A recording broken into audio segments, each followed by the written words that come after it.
Yang paling menakutkan, menyeramkan, mengerikan zaman sekarang adalah berada di depan meja hijau pengadilan, di depan para hakim. Hari ini ditakdirkan Allah saya langsung berada di 10 yang mulia hakim-hakim. Masya Allah. Tapi ada satu ayat dalam Al-Quran, Bapak Ibu semua hafal ayatnya. Di antara yang mulia para hakim itu, yang paling mulia di antaranya adalah alaisallahu bi ahkamil hakimin. Kalau satu orang hakim, kalau banyak hakimin, yang hakim di antara yang hakim itulah dia alaisallah, bukankah Allah bi ahkamil hakimin, hakimnya para hakim yaitu Allah subhanahu wa ta'ala. Hakim di dunia itu dibagi kepada 3. Al-qudatu salasatun, ada 3. Yang pertama, menghukum tanpa ilmu pengetahuan, masuk neraka. Yang kedua, menghukum dengan ilmu pengetahuan, tapi tidak dia ikutkan ilmunya karena terjerumus pada hawa nafsu, masuk neraka juga. Yang ketiga, menghukum dengan ilmu pengetahuan, dibimbing oleh Allah, itulah yang masuk surga. Al-qudatu salasatun, ada 3. 1 yang selamat, 2/3 tidak selamat. Tapi ternyata ketika di akhirat nanti banyak sekali hakim-hakim itu masuk surga. Lalu ada yang bertanya kepada malaikat, "Hai malaikat, katanya yang masuk surga cuma 1/3. Kenapa ini banyak sekali?" Kata malaikat, "Tenang, itu hanya studi banding saja." Itulah Bapak Ibu yang dimuliakan Allah subhanahu wa ta'ala.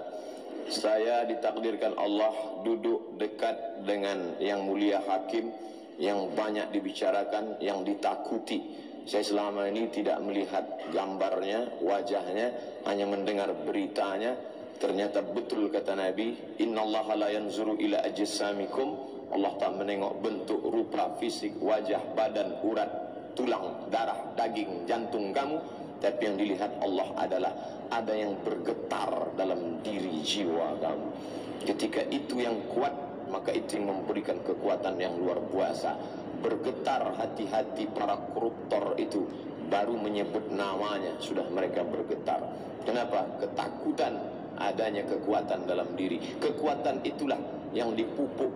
Allah menyebutnya dalam Al-Quran, la'allakum tattaqun. Bahasa kita kekinian, integritas. Bagaimana orang merasakan, bukan takut karena CCTV, bukan karena takut atasan, tapi karena takut kepada dia. Siapa dia? La ta'khudhuhu sinatun wala naum. Dia yang tidak mengantuk, dia yang tidak tidur. Itu kita rasakan paling lama 10 menit. Dalam solat zuhur tadi kita takut kepada Allah. Dari mulai takbiratul ihram, Allahu Akbar.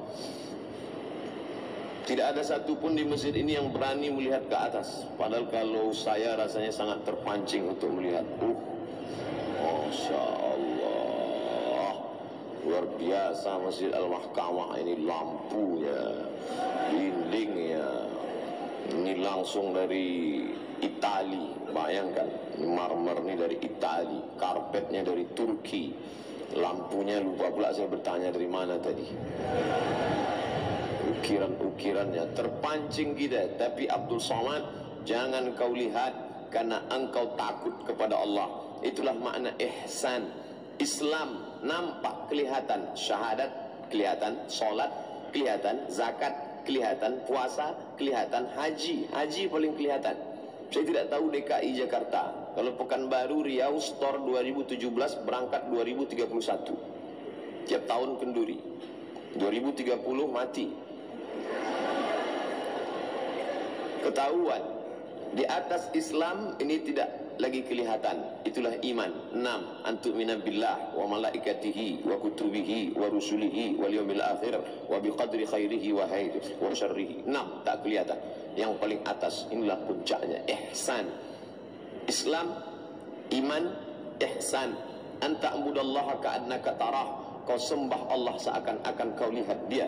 Fa illam takun tarah, kalau matamu tak bisa melihat dia, fa innahu yarak, Dia yang melihat engkau.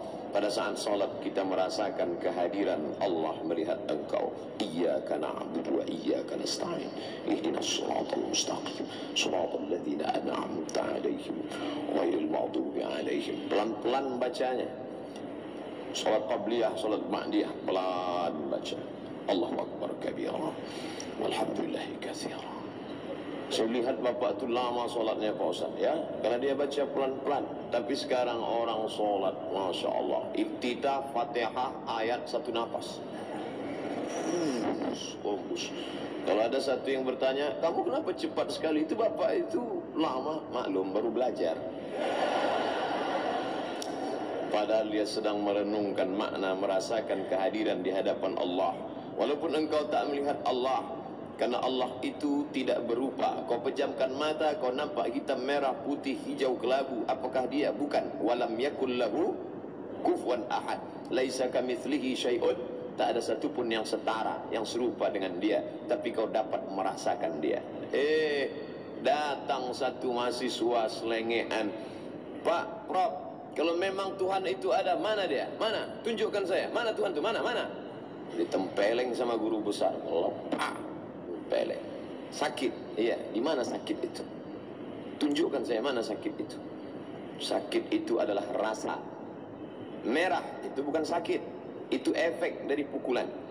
Sakit, cinta, benci, marah, rindu, sayang ada, tapi tak bisa ditunjukkan. Makanya kalau seorang istri bertanya kepada suaminya, abang sayang sama aku? Iya. Mana buktinya?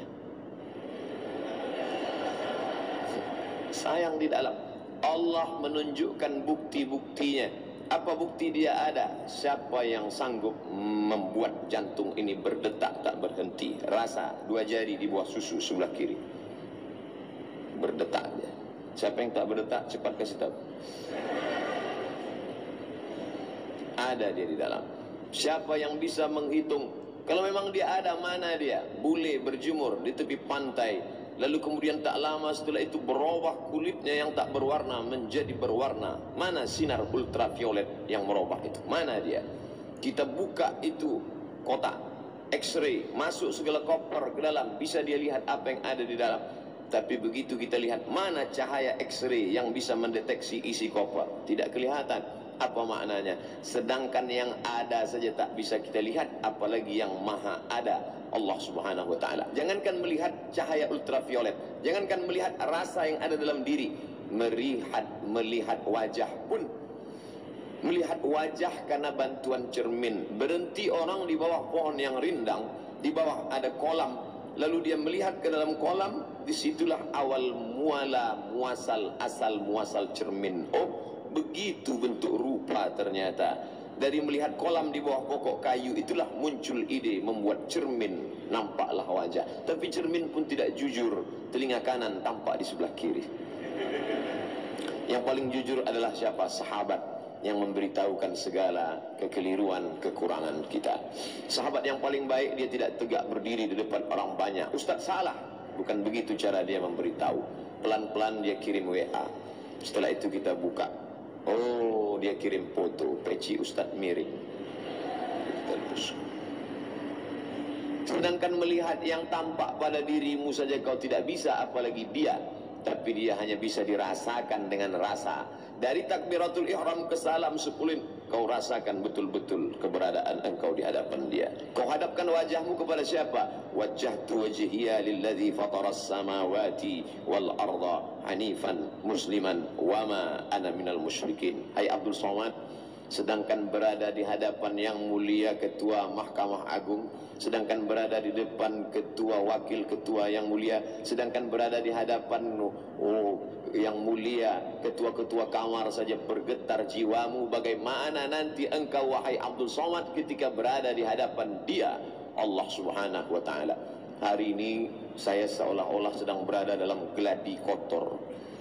Bagaimana nanti menghadap Allah subhanahu wa ta'ala.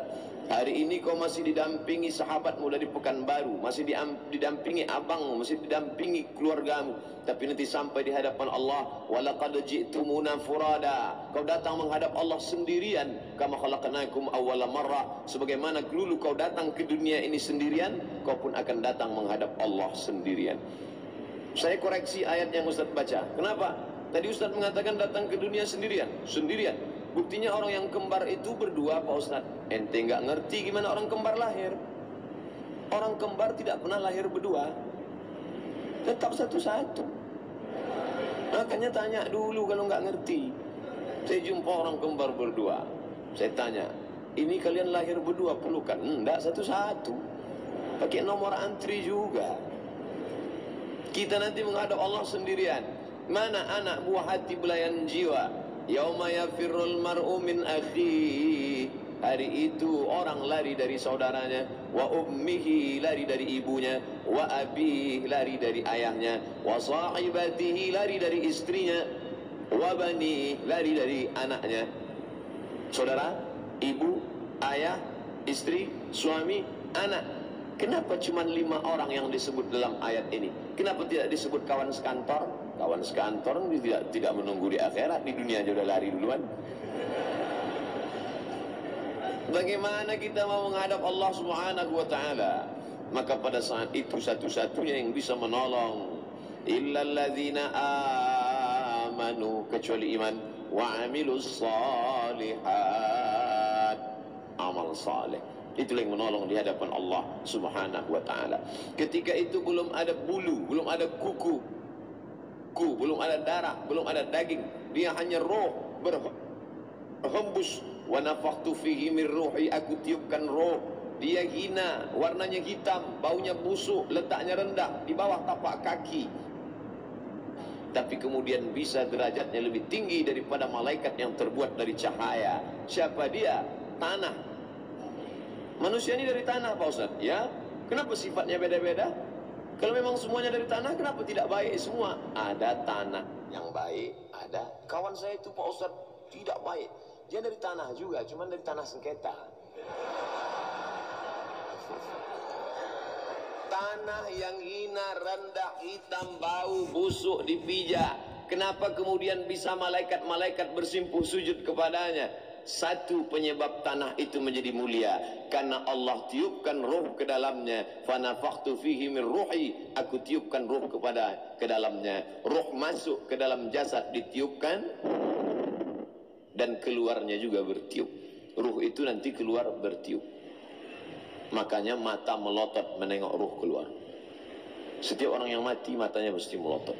Dan ibu latihan dari sekarang memejamkan mata bapak. Jangan sampai kita datang ke masjid nyari Pak Imam. Pak Imam bisa datang ke rumah, kenapa? Papa dari tadi matanya terbuka. Kan malu kita. Apalagi videonya baru aja di-share. Kaulah bulan, kaulah bintang. Jangan terlalu lama pergi, setengah nafasku hilang. Begitu dia mati, mata melotot, kita pun takut. Oleh sebab itu maka, kalau engkau dimuliakan orang, wahai Abdul Somad, disambut, diundang, dijemput, dihantar. Saya datang kemari, Masya Allah. Di mana-mana kalau orang undang saya, tidak pernah pakai proposal, tidak pernah pakai diundang, karena pakai HP aja ngundang. Ada dari salah satu sekolah nelpon saya jam 9 pagi. Assalamualaikum. Waalaikumsalam. Ustaz Somad, iya, bisa kami pakai besok pagi? Apa maksudnya? Lama saya termenung. Emang saya laki-laki panggilan. Tapi alhamdulillah di mahkamah, Masya Allah, di tempat yang mulia ini saya dijemput, datang mengundang khusus ke rumah saya. Yang mengundang itu naik bis naik bis dari Medan 16 jam. Saya tanya, terakhir setelah saya sampai ke Jakarta, baru saya tanya, abang kenapa tak naik pesawat? Kalau naik pesawat kau tak kasihan gitu. Oh gitu caranya. Jadi macam-macam. Rupanya orang kalau sudah berkecimpung di dunia pengadilan ini, pandai dia meluluhkan hati kita. Masya Allah. Subhanahu wa taala menaikkan derajat tanah yang hina tadi dengan meniupkan ruh ke dalamnya, maka mulia kita.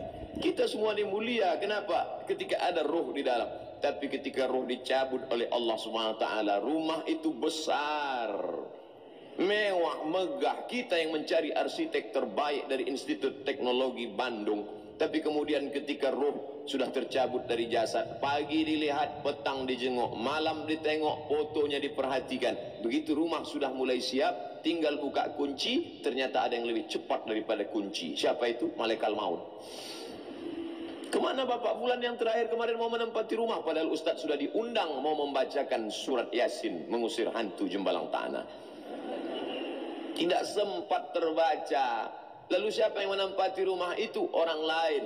Berapa banyak orang mencari harta tak sempat menikmatinya. Berapa banyak orang memprogramkan masa depan tak sempat mencicipinya. Begitulah hebatnya kematian. Saya sebetulnya tidak mau cerita kematian di Mahkamah Agung. Saya tidak ingin selesai cerita kematian lalu semuanya keluar dalam keadaan mau mati. Bukan itu tujuan kita. Tapi dalam Islam bahwa orang disuruh mengingat itu supaya dia menjadi rem. Hawa nafsu ini gasnya, digas terus 200 km per jam. Tapi kalau tidak ada rem, dia akan menabrak, dia akan masuk ke jurang, maka ada rem. Direm terus, tidak bisa jalan. Ditekannya terus rem. Kenapa tidak kau tekan gas? Aku takut jatuh, tidak berjalan.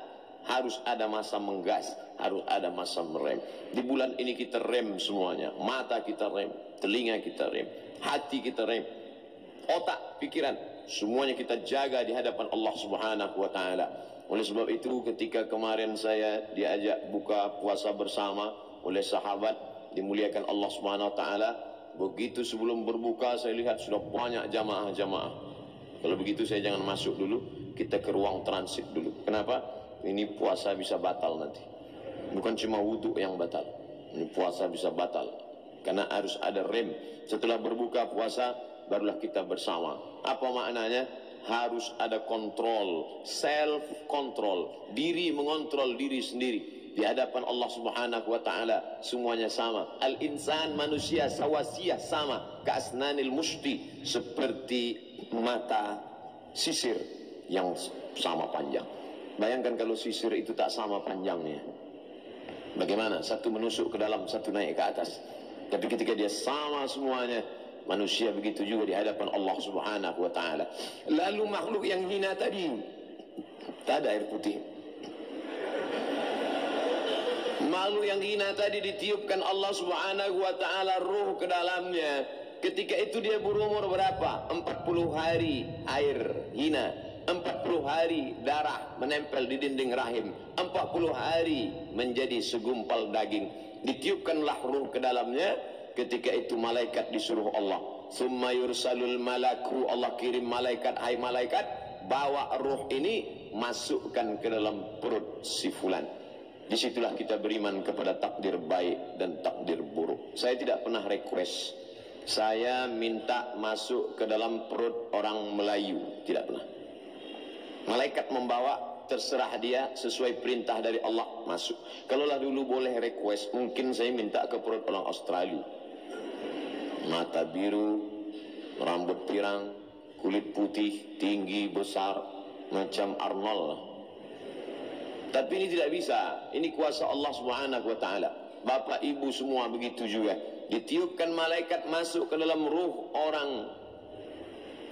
Nanti saya sebut daerahnya tersinggung pula. Tapi kalau tak disebut, kesamaan suku, nama, tidak ada unsur kesengajaan. Dimasukkan ke dalam perut orang Melayu, maka dia menjadi orang Melayu. Kau nak ke mana?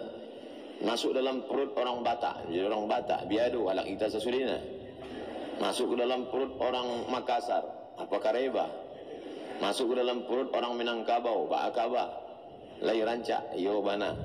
Masuk ke dalam berbagai macam suku, akhirnya lahir ke atas dunia. Tapi semuanya sama. Dia mesti mengingat janjinya dulu di hadapan Allah. Ketika itu Allah bertanya, alastu bi rabbikum, bukankah aku ini Rabb kamu?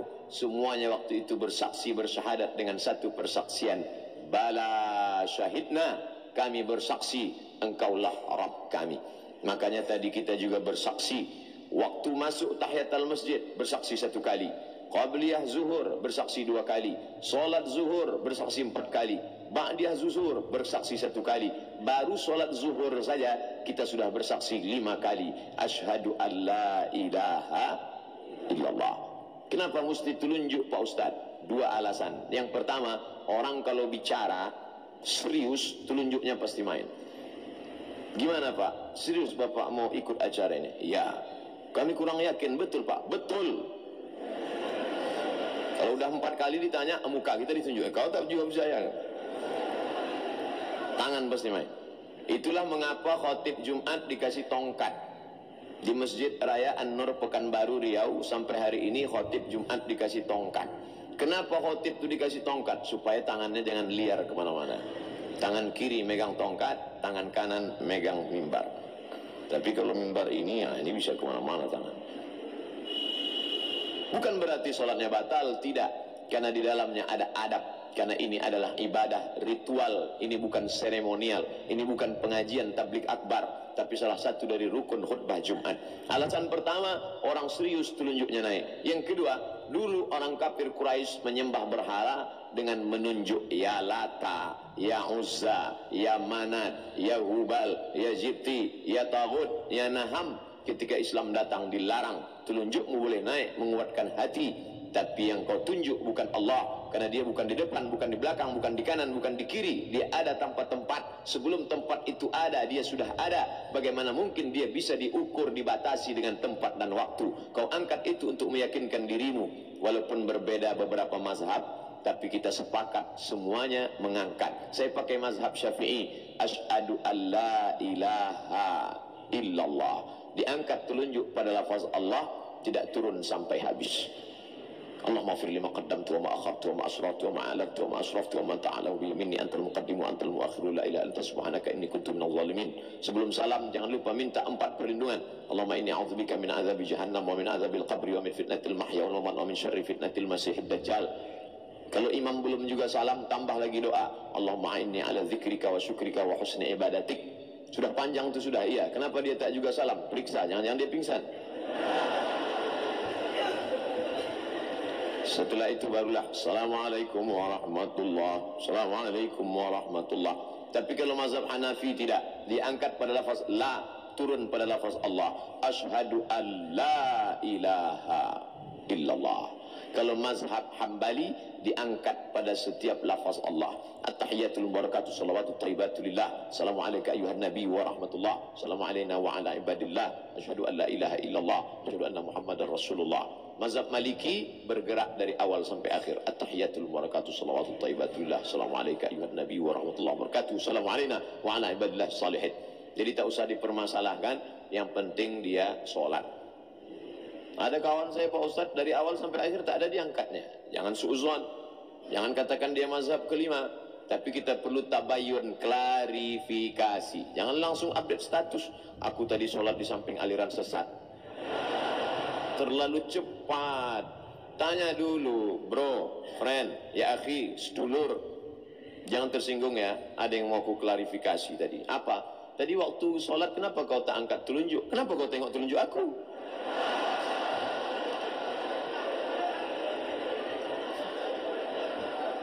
Salat itu kita melihat tempat sujud. Waktu tasyahud yang dilihat ujung mata melihat ujung telunjuk. Yang dilihat itu telunjuk kita, bukan telunjuk orang. Saya tak pernah terganggu dengan telunjuk orang. Banyak nih orang sekarang cari-cari alasan. Saya sebetulnya mau sholat tarawih di masjid itu Pak Ustaz. Kenapa engkau tidak datang? Terganggu mata saya, khusyuk. Rusak khusyuk saya melihat telunjuk. Siapa suruh nengok telunjuk dia? Kita suruh nengok telunjuk kita sendiri.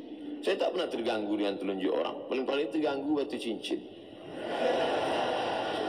Sungai Dareh. Ustaz ni menyindir aja. Tak, saya tak menyindir. Saya pakai juga. Bukan saya tak pakai. Bapak Ibu yang dimuliakan Allah Subhanahu wa taala, kesaksian ini harus diulang-ulang berkali-kali. Karena kalau tidak dia akan al-imanu yazid, iman bertambah, wa yanqus, dia berkurang. Ada seorang bekerja di pengoboran minyak, perusahaan asing yang mengobor minyak, satu kamar dengan bule. Orang kita Indonesia Islam sekamar dengan bule, kebetulan di tengah hutan pengeboran minyak, tinggal di sebuah kamar kecil seperti kontainer saja, sekamar dengan bule. Sama-sama laki-laki, walaupun bule itu perempuan, bule laki-laki. Bule laki-laki. Lalu selesai mereka 24 jam sekamar, si bule ini ngomong, "Saya perhatikan kamu, setiap waktu berubah pasti engkau melakukan ritual. Ketika matahari mau terbit, aku lihat kau tegak, rukuk, sujud, tegak, rukuk, sujud. Ketika matahari tergelincir, kau ulang lagi perbuatan yang sama. Ketika matahari condong, kau ulang lagi perbuatan yang sama. Ketika matahari tenggelam, kau ulang lagi perbuatan yang sama. Ketika matahari sempurna hilang cahayanya, gelap gulita, kau ulang. Aku perhatikan selama kita tinggal 5 kali peredaran matahari, engkau melakukan perbuatan yang sama." Apa kata si Islam? Aku yang melakukan, aku pun tak sadar. Ternyata dia yang orang asing, orang luar, memperhatikan kita, melakukan ritual setiap pergeseran waktu. Matahari terbit akan terbit, matahari bergeser, matahari condong, matahari tenggelam, matahari sempurna tenggelam. Dan kita orang Islam tidak sadar bahwa sesungguhnya kita sudah diajarkan Allah, setiap pergerakan pergeseran waktu engkau mesti menyebut dia, supaya engkau senantiasa dalam kontrol kendalinya. Allahu Akbar. Bertemu dengan orang terhormat, apa kabar Pak? Yang biasa-biasa saja, angkat tangan. Hai bro, friend, apa kabar? Sehat.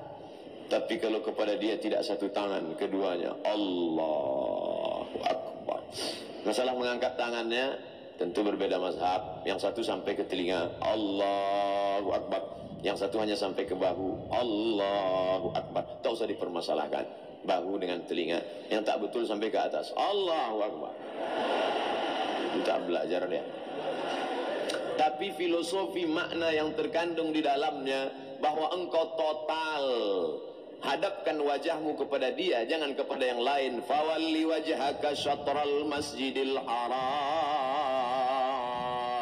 Hadapkanlah wajahmu ke arah Masjidil Haram. Mengapa mesti ke Masjidil Haram? Apakah Tuhan itu di dalam Ka'bah? Apakah dia di arah di sana? Bukan.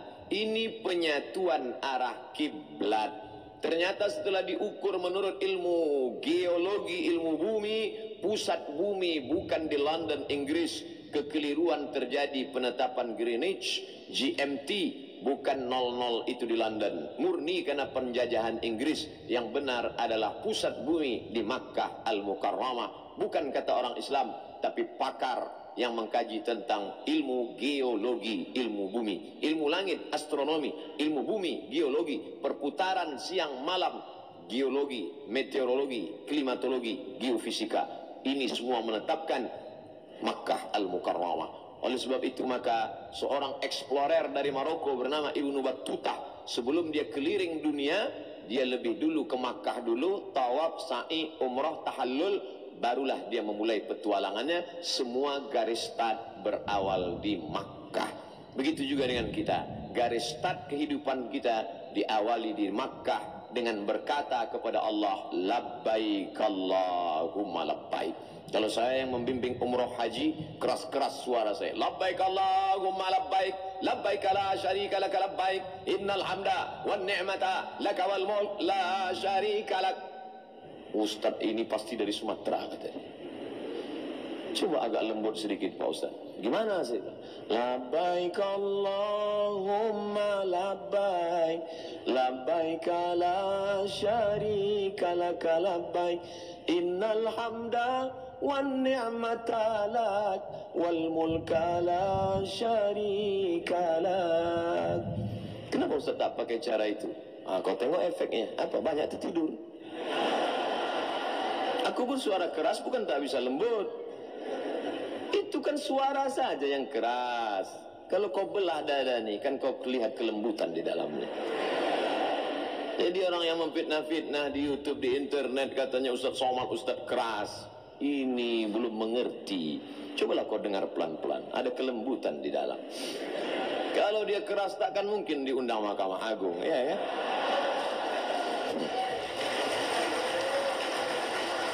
Nampaknya habis acara ini diupload, naik rating kita. Orang yang ngejek-ngejek pun berpikir dua kali deh.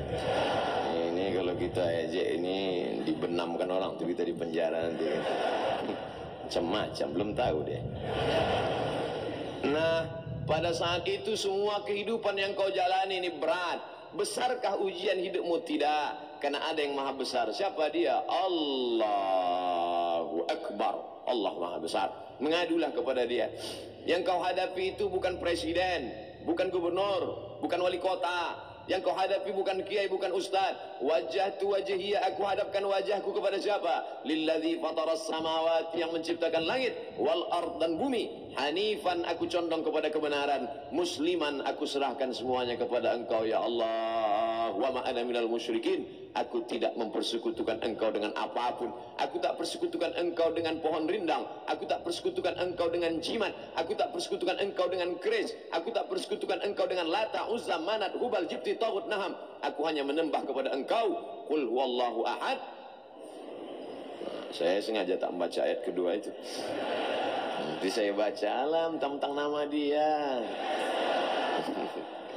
Bapak Ibu yang dimuliakan Allah Subhanahu wa taala, meminta hanya kepada dia. Idza sa'alta fas'alillah, kalau minta kepada Allah. Wa idza sta'anta fasta'in billah, kalau minta tolong kepada Allah Subhanahu wa taala.